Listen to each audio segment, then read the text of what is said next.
C'est l'histoire de deux petits oursons qui sont très amis depuis très longtemps. Quand ils sont ensemble, ils sont très contents. Il regarde des films pour oursons où ils chantent des chansons. Pour oursons aussi, c'est particulier. Ils jouent à Mongours et surtout, ils se racontent tout. Bref. Ils vivent des super histoires d'oursons et ils grandissent tous les deux. Ils se rendent compte que quand ils se voient, tout est mieux.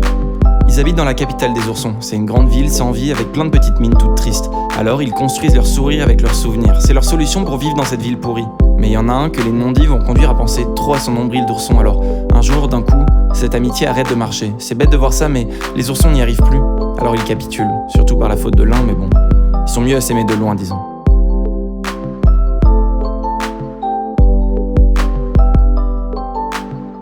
Quelques mois passent, c'est des mois d'oursons, c'est un peu plus court, et tous les soirs se casse quelque chose en eux. Ça les fend en deux, ça les brise, c'est triste et pire. Ils ont l'impression d'être dans les films pour oursons qu'ils regardaient au début de la chanson. Alors ils décident de se revoir pour se parler, se regarder, peut-être même se garder. Là, ils se sont fixés pendant quelques heures. Les yeux, les cils et même le cœur figé, comme pour profiter. Quelques mots sortaient et presque quelques larmes qui ont mouillé la peluche et l'ont taché, c'est dommage. Ils ont échangé tout ce qu'ils avaient à dire, ont pris des nouvelles de leur vie toute belle d'ourson, s'en remettant doucement. Mais à la fin, ils évitaient un peu la discussion, comme pour tenir l'illusion, pour revivre une dernière fois l'union.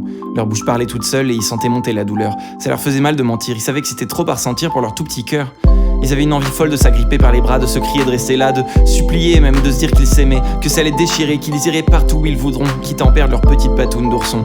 Il y en a un qui voulait dire, hurler à l'autre à quel point il y tenait. Quand lui l'amour ruisselait par torrents, c'était trop, il voulait lui dire que n'importe quand, demain, le jour d'après, dans 50 ans, il serait toujours là.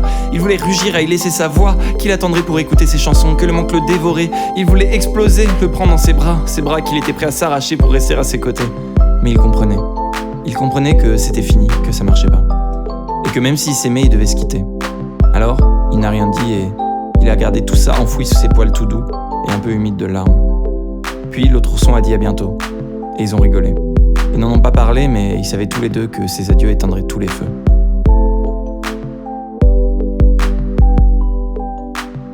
Parfois, le soir, on peut entendre le cœur des deux petits oursons battre encore du manque de l'autre. Et ils chantent.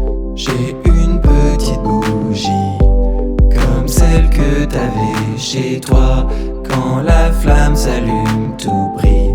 J'ai ta bougie en moi.